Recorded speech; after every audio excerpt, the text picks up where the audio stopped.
오늘 하나님께서 우리에게 주시는 말씀은 룻기 4장 13절에서 22절까지의 말씀입니다. 하나님의 말씀은 쉬운 성경으로 봉독합니다. 하나님의 말씀을 경청하십시오.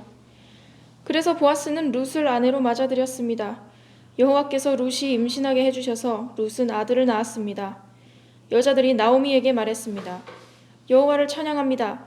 여호와께서 오늘 당신의 가문을 이어갈 아이를 주셨습니다. 이 아이가 이스라엘에서 유명해지기를 바랍니다. 당신의 며느리는 당신에게 삶의 의미를 불어넣어 주었고 당신이 늙었을 때 당신을 돌보아줄 여인입니다. 당신의 며느리는 당신을 많이 사랑하며 당신에게 아들까지 낳아주었습니다. 착한 당신의 며느리는 아들 7명보다 낫습니다. 나오미가 그 아기를 받아 품에 안고 돌보았습니다. 이웃 사람들은 그 아기에게 이름을 지어주면서 나오미에게 아들이 태어났다 라고 말하며 아기를 오벳이라고 불렀습니다. 그가 바로 이새의 아버지이며 다윗의 할아버지입니다.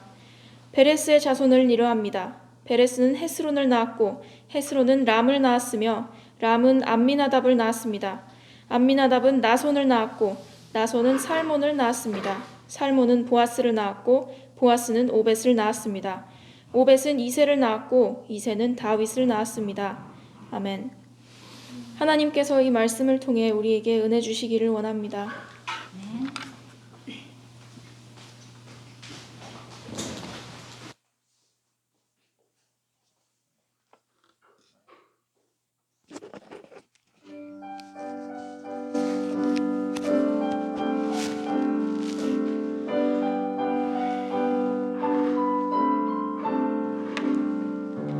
말씀하소서 여호와여 온 맘 다하여 듣겠나이다. 성령 하나님이여 평화 내려주소서. 듣겠나이다.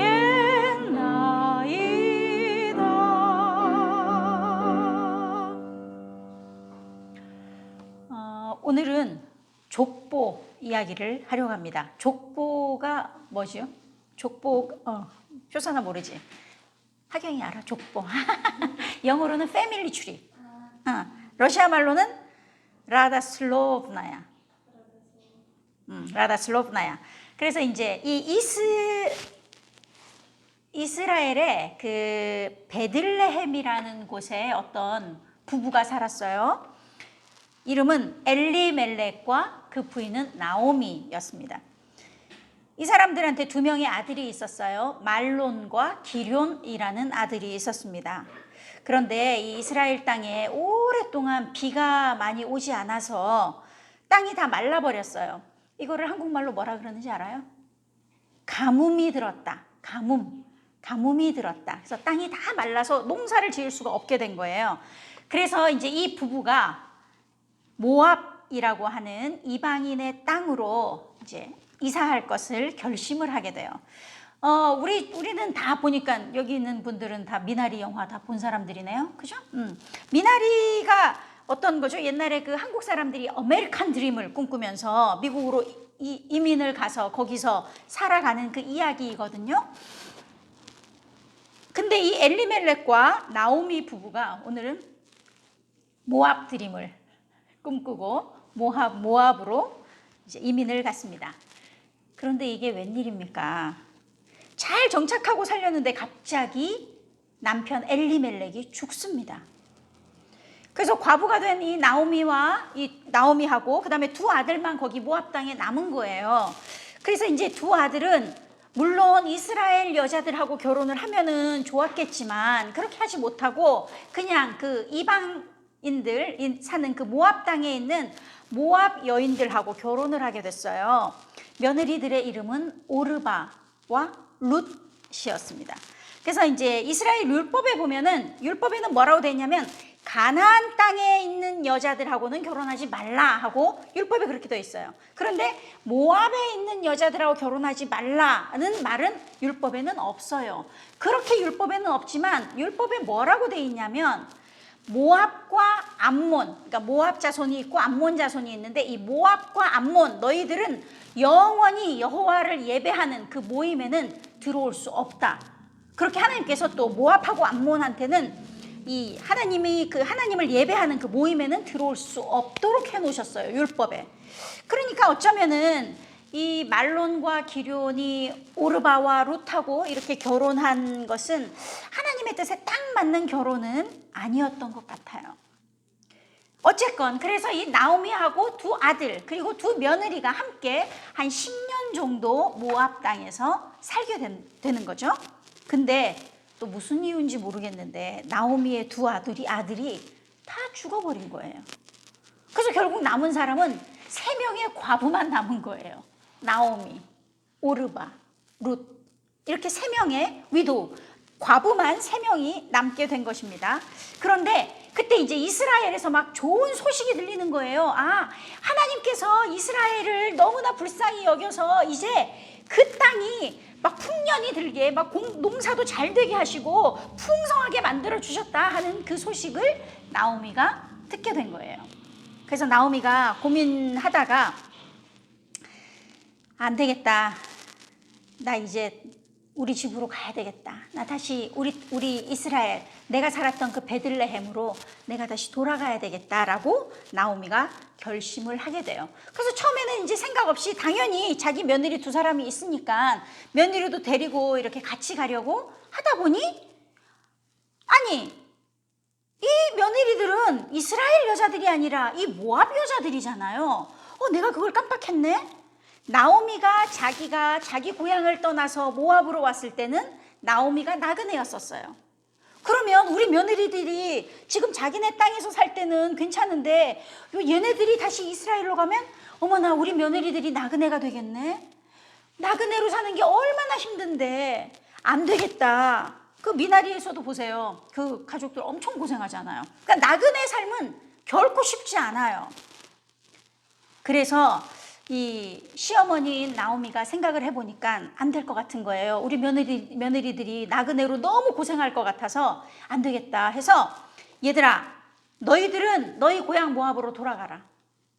가서 너희들은 그렇게 나이도 많지 않으니까 새로운 남편을 만나서 새로운 가정을 만들면 좋겠다. 그리고 우리가 이스라엘에서 나그네로 왔을 때 너희들이 우리들을 너무나 잘 돌봐주고 우리를 잘 섬긴 것처럼 하나님께서도 너희들을 잘 돌봐주시기를 내가 기도할게 하고 이 나오미가 며느리들을 돌려보내려고 그래요. 그랬더니 이 며느리들이 막 이 시어머니를 안고서 막 펑펑 우는 거예요. 울면서 싫어요. 저희는 어머니 나라까지 저희는 같이 갈 거예요. 저희도 같이 갈 거예요. 막 그러는 거예요. 며느리들이 시어머니를 되게 사랑했던 것 같아. 그러니까 시어머니가 이번엔 더 강하게 너네 한번 생각해봐라. 내가 그러면 지금 새로운 남편을 만나가지고 아들을 낳아서 너네들한테 줄 수도 없고 그리고 만약에 그렇게 돼도 그 아들은 언제 커가지고 너네랑 결혼할 거니? 이거는 안 된다. 그리고 너네 어떻게 남편 없이 오랫동안 살 수 있겠어? 그렇게 할 수 없다. 너희들 돌아가라. 제발 돌아가라 하고 나오미가 계속 며느리들한테 얘기를 하죠. 결국 이제 며느리 중 한 명인 오르바라는 며느리는 울면서 어머니하고 헤어져서 모압으로 돌아갑니다. 근데 문제는 이 룻이었어요. 룻이 절대로 안 돌아간다는 거예요. 그러면서 오늘 우리가 읽진 않았지만 룻기 1장 16절 17절에 이 룻이 한 말을 한번 들어보세요. 저더러 어머니를 떠나라고 하거나 어머니 뒤를 따르지 말라고 하지 마십시오. 저는 어머니가 가시는 곳에 따라가고 어머니가 사시는 곳에서 살겠습니다. 어머니의 백성이 제 백성이고 어머니의 하나님이 제 하나님이십니다. 어머니가 돌아가시는 곳에서 저도 죽어서 거기에 묻히겠습니다. 만약 제가 이 맹세를 지키지 않는다면 여호와께서 저에게 무서운 벌을 내리셔도 좋습니다. 오직 죽음만이 우리를 갈라놓을 수 있을 것입니다. 와, 대단하지 않아요? 어떻게 이 며느리가 어머니한테 이렇게 말할 수가 있어? 성경에 보니까 성경에 나오미가 이 룻의 말을 듣고 더 이상 아무 말도 하지 않았다고 그렇게 기록되어 있어요. 이렇게 말하는데 어떻게 거부할 수 있겠어요? 거부할 수가 없는 거예요.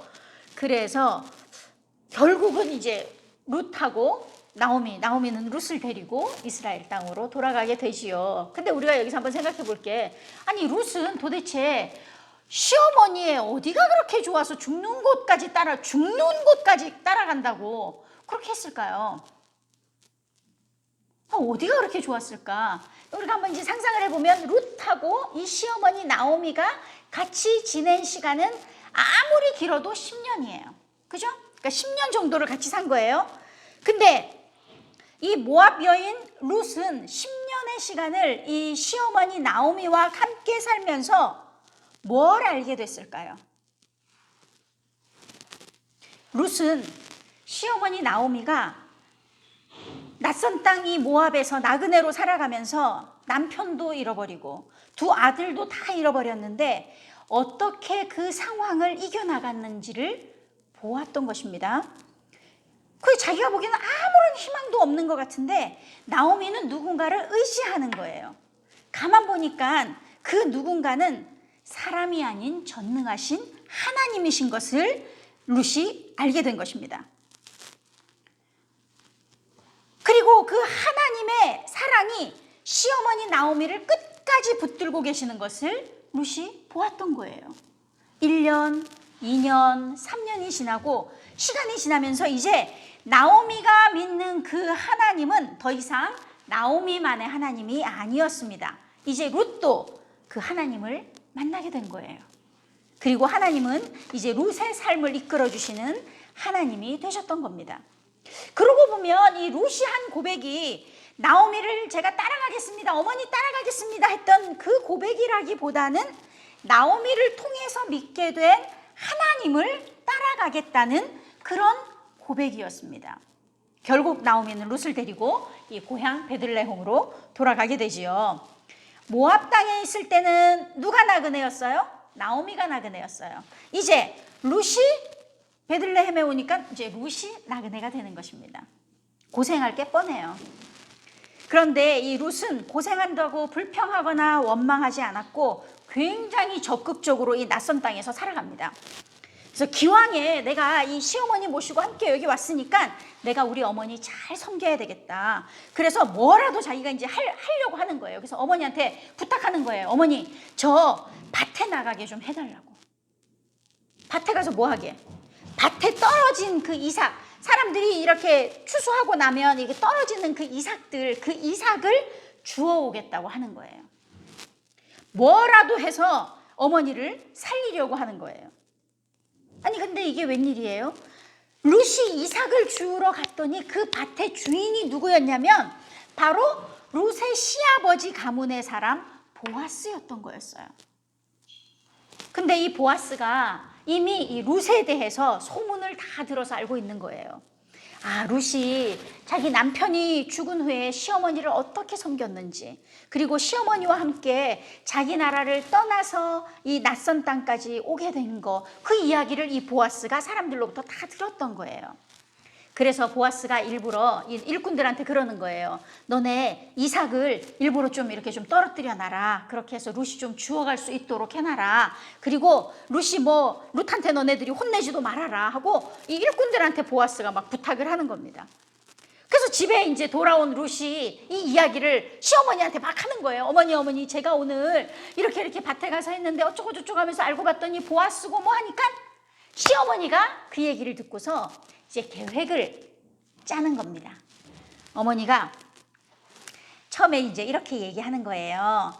아, 너도 이제 좋은 사람 만나서 너도 좀 행복한 가정을 만들어서 살아야 되지 않겠니? 라고 하면서 어머니가 이제 룻한테 이것저것 막 코치해주면서 이 시어머니의 머릿속에는 지금 어떻게든지 이 보아스하고 룻을 이렇게 결혼시키려고 지금 계획을 짜고 있는 거예요. 왜냐하면 나오미는 이 보아스가 자기네 친척이잖아요. 보아스를 잘 알아요. 오랜 시간 보아스를 봐왔어요. 보아스는 굉장히 성품이 좋은 사람이에요. 그리고 분명히 이 보아스라면 자기 며느리 룻을 사랑해 줄 것이라는 것을 믿었던 거예요. 그래서 이 보아스하고 짝지어 주려고 어머니가 굉장히 노력을 많이 합니다. 그래서 이렇게 해라 저렇게 해라 하고 많이 코치를 하지요. 그래서 결국 보아스와 룻이 결혼을 하게 됩니다. 오늘 우리가 읽은 본문 룻기 4장 14절부터 나오는 이야기가 바로 그 이야기예요. 13절에 보니까 하나님께서 룻을 임신하게 해주셨다고 기록하고 있어요. 하나님께서 룻을 임신하게 하셨다. 그냥 보아스하고 룻하고 결혼하면 자연스럽게 그냥 아기가 생기는 것 같은데 하나님께서 룻을 임신하게 해주셨다고 성경은 기록하고 있어요. 이들에게 임신하신 분이 하나님이신 것을 강조합니다. 기억하세요, 여러분? 룻이 첫 번째 남편, 그 말론이라는 남편하고 10년을 살았어요. 근데 10년 동안 아이가 없었어요. 그런데 지금 하나님께서 룻에게 아이를 주신 거예요. 네, 재미있는 장면이 나오는데요. 성경이 참 재밌어요. 룻이 아이를 임신했는데 동네 여인들이 나오미한테 와서 막 이렇게 이야기하는 겁니다. 14절, 15절 보니까 여호와를 찬양합니다. 여호와께서 오늘 당신의 가문을 이어갈 아이를 주셨습니다. 이 아이가 이스라엘에서 유명해지기를 바랍니다. 당신의 며느리는 당신에게 삶의 의미를 불어넣어 주었고 당신이 늙었을 때 당신을 돌보아 줄 여인입니다. 당신의 며느리는 당신을 많이 사랑하며 당신에게 아들까지 낳아 주었습니다. 착한 당신의 며느리는 아들 7명보다 낫습니다. 지금 이 이스라엘 여인들이 누구를 칭찬하는 거예요? 이방 여인, 모압 여인 룻을 칭찬하고 있어요.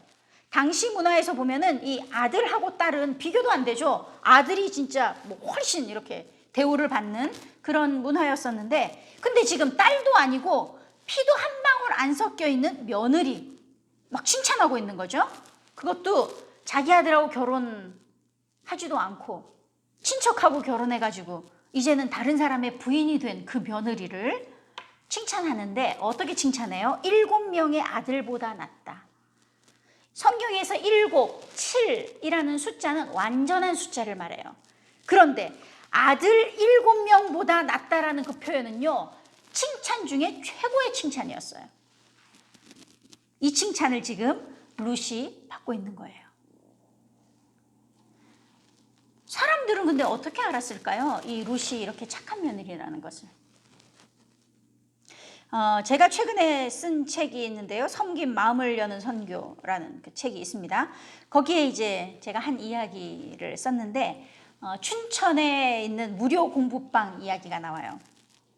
강원도 춘천에 있는, 그래서 시골에 굉장히 조그마한 교회인데요. 거기 교회에서 무료로 아이들, 거기는 그 다문화 가정 아이들도 많고 할머니 할아버지하고 사는 그런 아이들이 많아요. 시골에는 엄마 아빠는 도시로 일하러 나가고, 그래서 결국 할아버지 할머니가 아이들을 키우는 그런 아이들을 이제 교회에 불러서 그 무료 공부방을 하는데, 그러면 그 아이들한테 공부도 가르쳐주고 밥도 먹여주면서 이 사랑으로 이제 아이들을 섬기는 그 선생님들이 그 무료 공부방에 있어요. 그래서 아이들이 공부하기에는 물론 시설이나 이런 것들이 뭐 서울처럼 아주 멋있지는 않아요.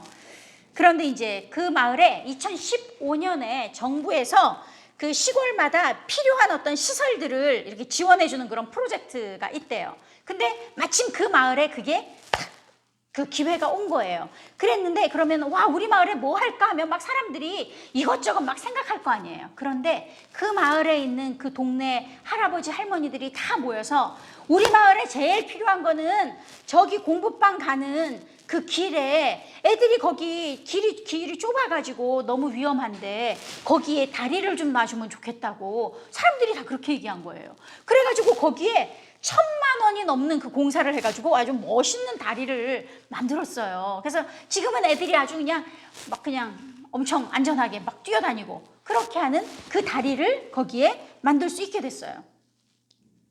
뭔가요? 마을 어른들이 다 보고 계셨다는 거예요. 뭘요? 아무도 관심 가져주지 않는 이 아이들을 불러다가 공부도 가르쳐주고 피아노도 가르쳐주고 맛있는 밥도 먹여주고 있는 그 모습을 어른들이 다 보고 있었다는 겁니다. 마태복음 5장 16절에서 예수님은 이렇게 말씀하세요. 이와 같이 너희 빛을 사람들에게 비춰라. 그래서 사람들이 너희의 선한 행동을 보고 하늘에 계신 너희 아버지께 영광을 돌리게 해라. 룻의 착한 행동이 마을 사람들에게 다 비춰진 것입니다. 그리고 사람들이 그것을 다 본 거예요. 룻이 얼마나 헌신적으로 시어머니 나오미를 섬겼는지. 근데 이야기는 여기서 끝나지가 않아요. 나오미 동네 사람들이 자신들이 이 룻의 아이 이름까지 막 지어주는 거예요. 이름을 뭐라고 지어주냐면 오벳이라는 이름을 지어줘요. 근데 이 오벳이라는 이름의 뜻은 섬기는 자라는 뜻이에요. 룻의 삶을 한번 돌아볼까요? 룻은 자신의 고향인 모압에 그 모압 땅에 나그네로 왔던 나오미의 가족들을 섬겼어요. 그리고 고향을 떠나서 낯선 땅 베들레헴에 와서도 시어머니를 섬겼어요. 이제 룻은 이 낯선 땅에서 보아스를 비롯한 사람들로부터 섬김을 받고 있습니다. 그리고 그녀가 낳은 아들의 이름은 섬기는 자라는 오벳입니다.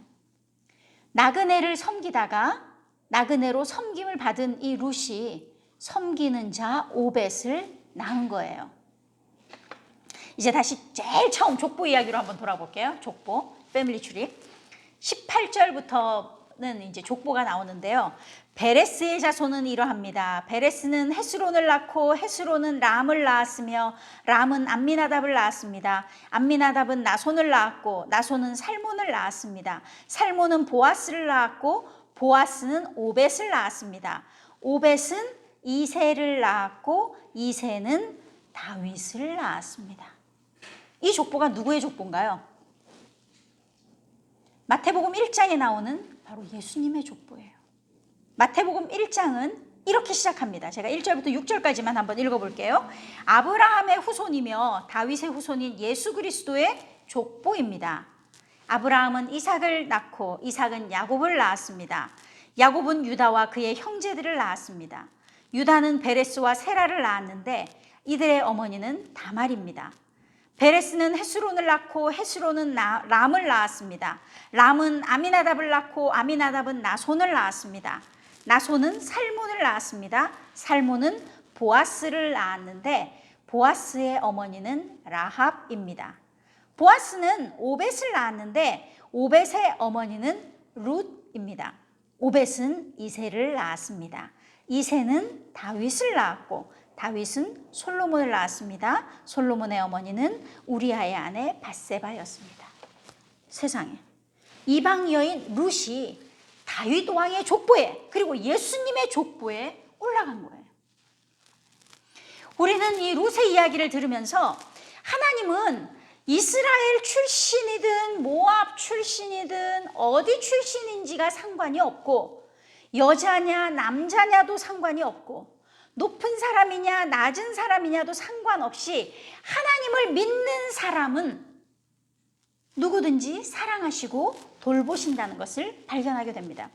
또한 우리는 룻의 삶을 보면서 섬기는 삶에 대해 배우게 됩니다. 룻이 시어머니를 진심으로 섬기는 모습이 사람들을 감동시켰어요. 그리고 그 감동을 넘어서 그 룻과 함께 하시는 하나님을 찬양하는 것을 볼 수 있었습니다. 우리 교회는 섬기며 사는 교회입니다. 우리의 섬김도 룻처럼 사람들에게 보여지면 좋겠습니다. 이 땅에 온 나그네들을 섬기는 모습을, 그리고 우리 곁에 있는 가난한 사람들을 섬기는 모습을, 몸이 아프고 마음이 아픈 사람들을 섬기는 모습을, 가족이 없는 이들을 섬기는 모습을, 도움이 필요한 사람들을 섬기는 모습을, 이렇게 섬기며 사는 삶이 바로 예수님께서 우리에게 원하시는 삶입니다. 예수님께서는 우리에게 이렇게 말씀하고 계십니다. 내가 너희에게 진정으로 말한다. 보잘것없는 사람에게 한 일, 곧 너희가 이 형제들 중 가장 보잘것없는 사람에게 한 일이 곧 나에게 한 것이다. 우리가 이웃을 섬기며 살면 그것이 곧 예수님을 섬기는 것입니다. 기도하겠습니다. 사람을 외모로 보지 않으시고 그 중심을 보시는 하나님 아버지, 오늘 룻을 통해 하나님이 정말 그러한 분이신 것을 다시 한번 보게 됩니다. 그리고 룻의 섬기는 삶을 통해 진짜 섬김은 사람들에게 보여지게 되며 그 섬김의 삶이 하나님께 영광을 올려드리게 되는 것도 알았습니다. 우리도 우리 가까이 있는 가장 보잘것없는 사람들을 진심으로 섬기며 살아가게 하셔서 그들을 섬기며 살아갈 때 주님의 마음을 배워가게 하시고 주님 주시는 참 기쁨이 우리 안에 가득 넘쳐나는 삶을 살게 하여 주시기를 예수님의 이름으로 기도합니다. 아멘.